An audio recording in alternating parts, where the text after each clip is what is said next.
Hoje eu resolvi sair um pouco do campo da literatura, dos livros, que eu sempre trago pra vocês, e vim trazer um pouco sobre a magia na antiguidade. Mais precisamente, um objeto mágico que eu acho que vocês vão achar bem interessante.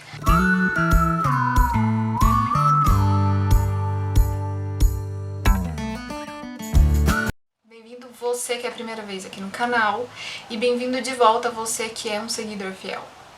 Meu nome é Ellen, sem H, e esse canal é pra gente poder trocar uma ideia sobre livros, quem sabe despertar em vocês uma vontade de ler livros e trazer algumas curiosidades, alguns fatos históricos que estão por detrás de muitos dos livros que a gente lê hoje em dia. E para você não perder nada, já aproveita, já se inscreve aqui no canal, já ativa o sininho para poder ficar sabendo quando eu posto os vídeos, que costumam ser nas terças e nas sextas-feiras. E hoje eu resolvi, como eu disse, sair um pouco desse mundo dos livros, só um pouquinho, falar sobre práticas mágicas na antiguidade. Pelo menos uma das práticas mágicas que era muito comum na Grécia, no mundo grego e no mundo romano desde 500 anos antes de Cristo. Inclusive, se você ainda não segue a gente no Instagram, vai lá, o link tá aqui embaixo. E lá eu costumo falar de alguns livros de literatura que eu leio, dou algumas das minhas impressões, né?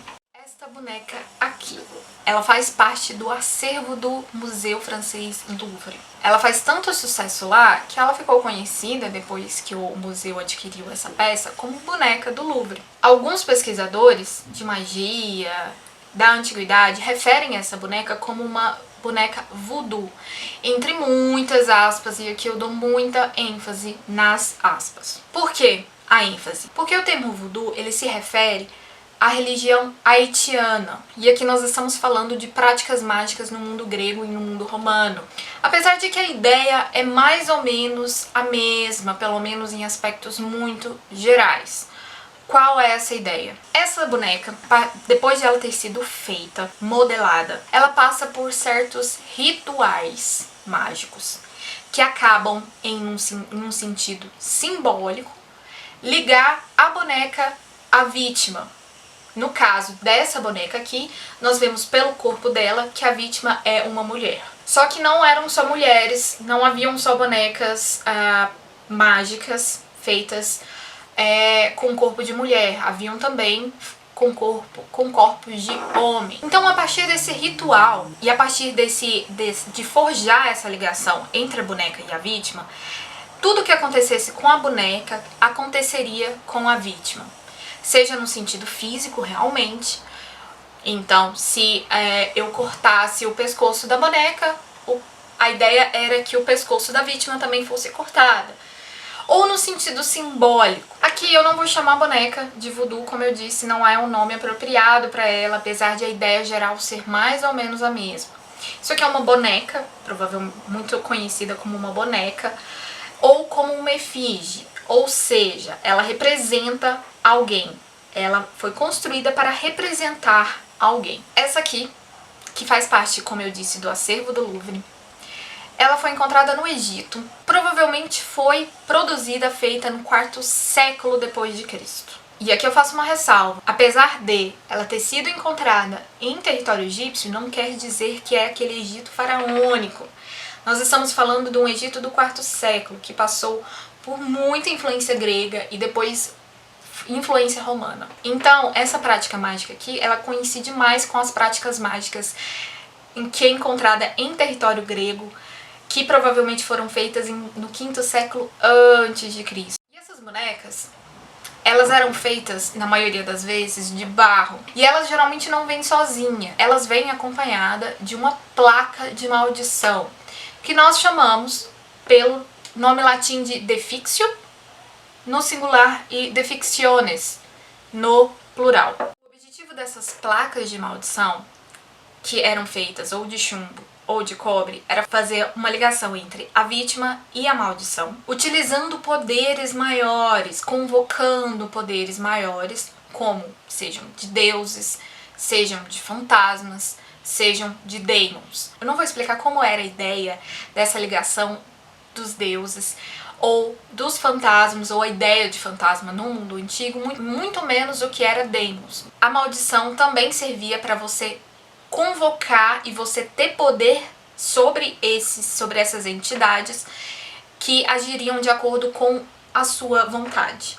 As placas de maldição, juntamente com essas bonecas, elas geralmente eram depositadas em lugares específicos, como túmulos, como dentro de poços, ou em algum santuário de alguma divindade quitônica. E hoje, os pesquisadores sabem que os temas principais dessas placas de maldição eram um tema legal, ou seja, com o intuito de resolver uma disputa judicial a favor de alguém ou contra alguém. Competições, sejam elas nos corais ou competições atléticas, para ter alguma influência favorável ou desfavorável para alguém em algum negócio. As mais famosas, que são as magias eróticas e amorosas, e algum pedido de justiça, quando a justiça dos homens falha. Assim, enquanto a boneca era uma ligação imagética entre a vítima e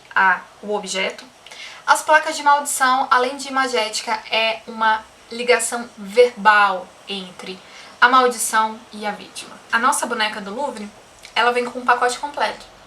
Ela mostra a ligação imagética com a ligação verbal, e ambas, tanto a placa quanto a boneca, foi encontrada dentro de um vaso numa cidade do Egito, como eu disse. Acredita-se que essa boneca tenha sido produzida em uma cidade do Egito chamada Antinópolis. Lá na frente vocês vão entender por que eu tô falando isso.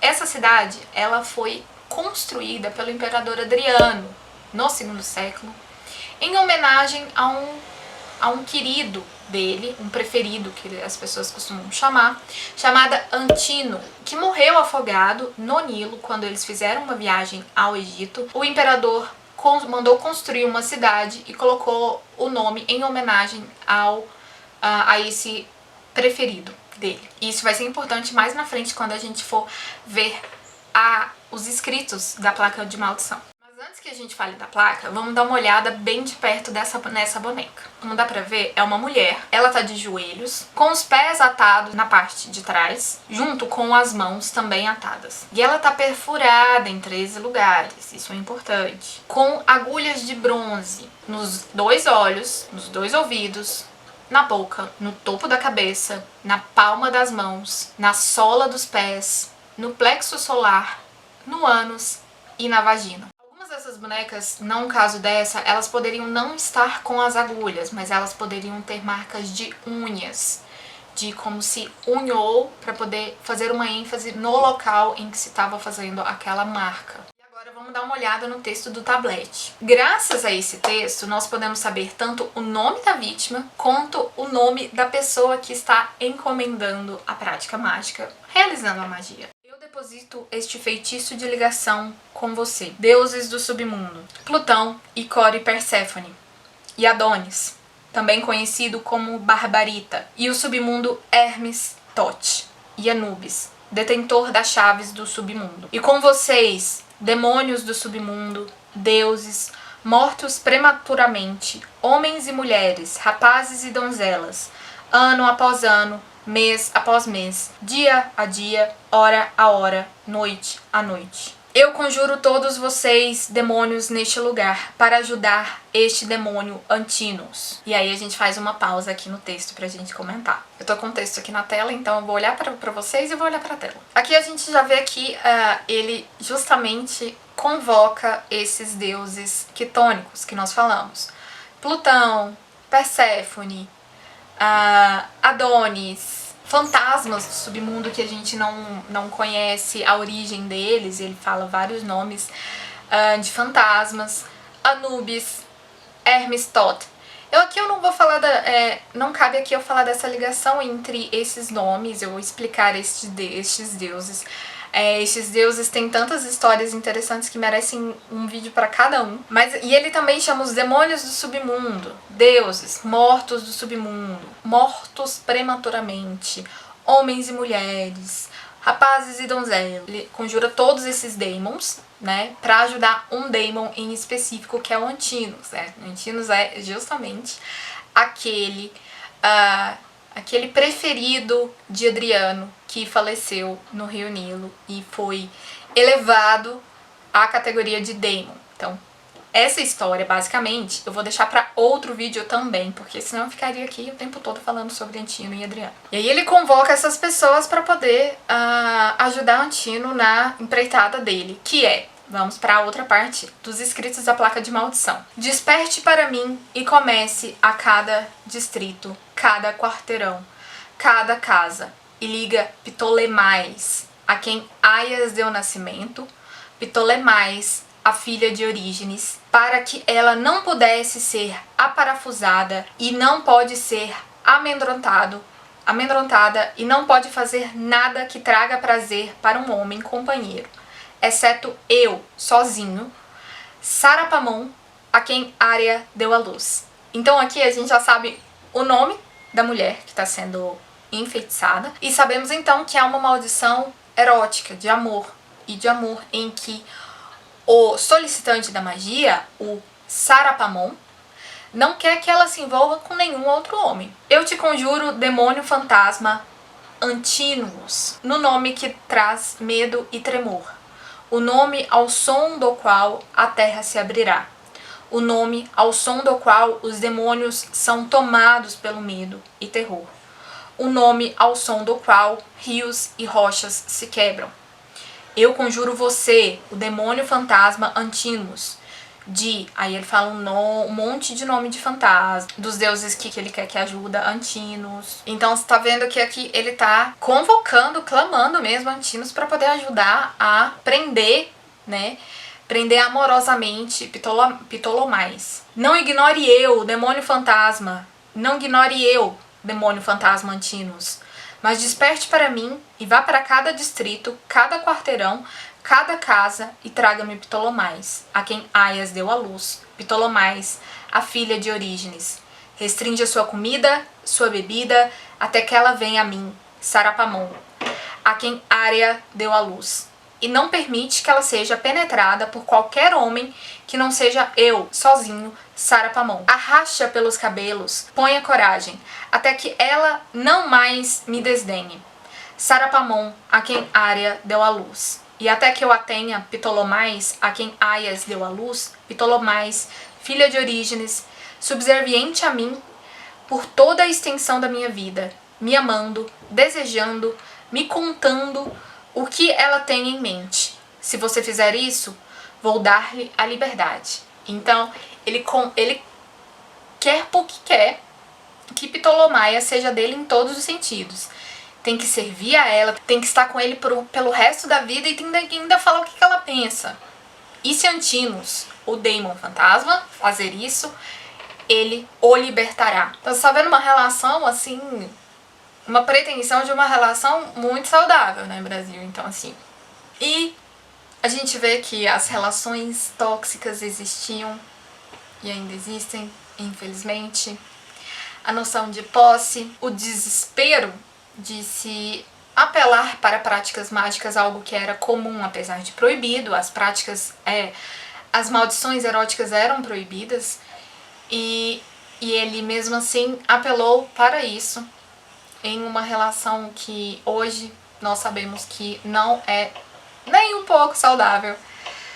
Mas eu quis trazer para vocês esse aspecto curioso da antiguidade e mostrar um pouquinho pra vocês essas práticas antigas de magia e que foram, na verdade, ficando mais rebuscadas com o tempo. Espero que vocês tenham gostado. Se vocês gostaram, se vocês querem mais vídeos assim, deixem no comentário. Se vocês gostaram muito desse vídeo, compartilhe com seus amigos pra gente poder crescer e poder trazer cada vez mais gente pra conhecer certos aspectos da literatura, certos aspectos da história. E é isso. Deixe o seu like e a gente se vê no próximo vídeo.